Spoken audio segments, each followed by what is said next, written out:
Apa yang ada di pikiran kalian ketika mendengar kata Pertamax?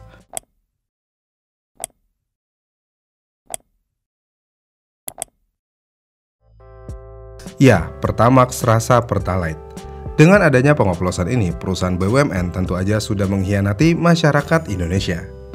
Di sini kita tidak akan bahas lagi bagaimana kualitas Pertamax dan Pertalite, karena dari kemunculannya, pada dasarnya Pertamax dan Pertalite adalah bensin yang kurang bagus, alias kurang bersih. Mau itu dioplos atau tidak, Pertamax adalah bensin yang bisa dibilang tidak begitu bagus. Kenapa begitu? Ya karena Pertamax tanpa dioplos pun sudah memiliki kandungan sulfur di 400 ppm, sedangkan bensin swasta selalu memiliki angka di bawah itu. Menariknya di sini adalah, sebenarnya kita sudah tahu akan hal tersebut, tapi kita masih tetap setia dengan bensin Pertamina. Kenapa bisa tetap setia? Jawabannya, POM Pertamina masih jauh lebih mudah ditemukan. Bahkan di beberapa daerah, POM swasta tidak bisa ditemukan sama sekali. Tapi ketika masalah oplos-mengoplos terjadi, walaupun susah ditemukan, orang-orang langsung beralih ke POM bensin swasta. Dan alasannya pun cukup berbeda-beda. Ada yang takut beli Pertamax, ada yang pengen coba bensin swasta, ada yang ini dan ada yang itu, bahkan sampai ada yang ingin boykot Pertamina. Ya, boykot Pertamina. Ketika mendengar kata boykot, apalagi ke perusahaan dalam negeri sendiri, apa yang akan terjadi dengan Indonesia? Apakah Pertamina akan bangkrut? Bagaimana nasib rupiah kita terhadap dolar? Bagaimana harga minyak jadi kita? Dan lainnya. Menarik nih. Disclaimer, di sini saya tidak membela Pertamina sama sekali karena koruptor tidak patut dibela sama sekali apapun alasannya. Yang berarti di sini saya hanya mengutarakan pikiran apa yang akan terjadi jika kita semua beralih ke swasta dan tidak peduli dengan nasib perusahaan BUMN. Jadi, Pertamina adalah badan usaha milik negara atau BUMN, yang berarti Pertamina memegang peran krusial dalam penyediaan energi nasional. Dengan jaringan SPBU yang tersebar luas di seluruh negeri, termasuk di daerah terpencil yang mungkin tidak dilayani perusahaan swasta, Pertamina tentu menjadi pilar utama ketahanan energi Indonesia. Selain itu, Pertamina juga tidak hanya bergerak di hilir atau penjualan BBM aja, tetapi juga hulu atau eksplorasi dan produksi minyak, pengolahan kilang, dan distribusi. Dengan demikian, cakupan bisnis Pertamina sangat-sangat luas. Tapi kok bisa merugi terus? Ya ini yang kontroversi dan kita sudah bahas di video sebelumnya, alasan Pertamina bisa merugi terus. Namun kalau alasan Pertamina merugi sebenarnya sudah biasa kita dengar. Bagaimana dengan kebangkrutan? Apakah mungkin dengan adanya kasus mega korupsi dan cancel culture atau boykot terhadap Pertamina, Pertamina bisa bangkrut? Ya, menurut Pak Erick Thohir, apapun kondisinya, Pertamina tidak akan bangkrut. Ini berita tahun 2022 ya, yang berarti proses korupsi sedang terjadi tapi belum terekspos aja. Namun bagaimana mungkin Pertamina tidak akan bangkrut? Jawabannya adalah hutang yang akan ditanggung oleh negara. Bayangin aja, di tahun 2022 tersebut, Pertamina mengalami defisit kas sebanyak 12,98 miliar US dollar atau setara dengan 191,2 triliun rupiah. Dan angka tersebut adalah angka yang sangat-sangat besar. Belum lagi ada uang yang digerogotin tikus dari dalam. Seharusnya kerugian Pertamina jauh lebih dari angka segitu. Dengan kerugian sebesar itu, Pertamina diisukan bangkrut juga kala itu. Namun nyatanya sampai saat ini Pertamina masih bertahan aja. Lalu bagaimana dengan boykot ini? Apakah dampaknya bisa membuat Pertamina bangkrut? Jawabannya masih sama. Pertamina tidak akan bangkrut, hanya aja negara jadi terbebani. Kenapa bisa? Ya, selain ditanggung negara, industri energi sangat berbeda dengan industri hiburan yang mudah kehilangan audiens. Apalagi jika kita melihat titik di luar Pulau Jawa atau pelosok. Pertamina masih sangat mendominasi, yang berarti sebagian besar masyarakat masih sangat bergantung dengan Pertamina, dan ketergantungannya masih sangat besar. Tapi boykot ini bukan berarti tidak berdampak. Tentu aja hal ini juga berdampak, misalnya kerugian yang semakin dalam di dalam Pertamina. Penjualan BBM ke masyarakat adalah salah satu sumber pendapatan utama Pertamina. Jika pemasukannya ini menguap, tentu aja perusahaan akan kesulitan membiayai operasional, termasuk pemeliharaan infrastruktur energi.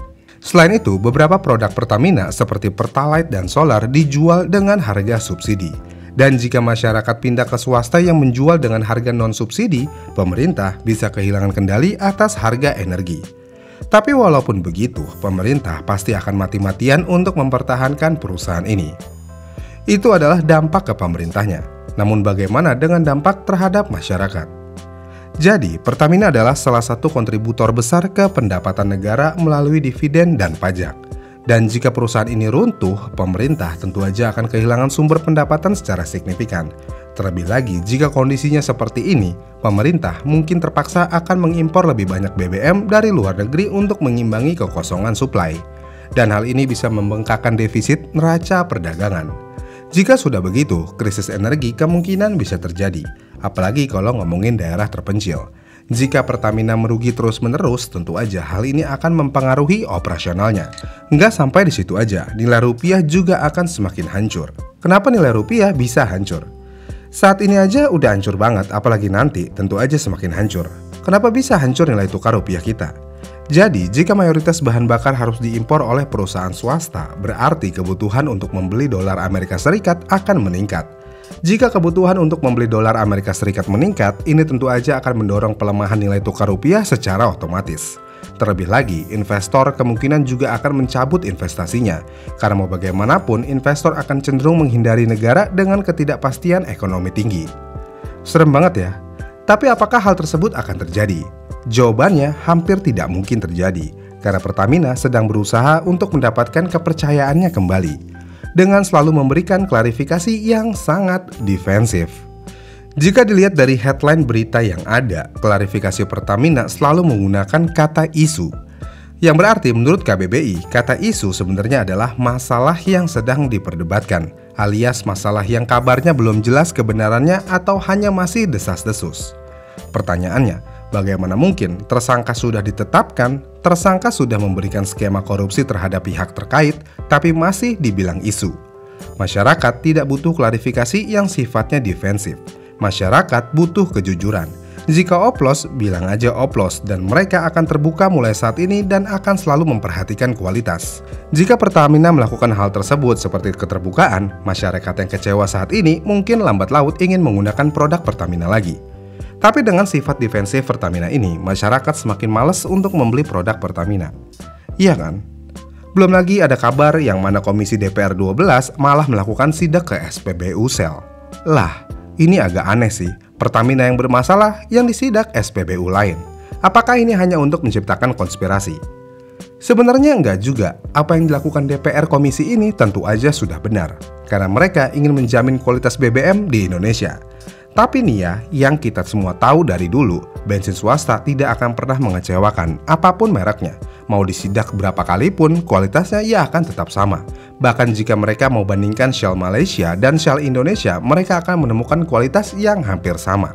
Jadinya iya, mutu swasta akan selalu lebih bagus daripada dalam negeri. Kenapa? Ya karena kalau swasta murni bisnis, kalau BUMN ada bisnis di dalam bisnis.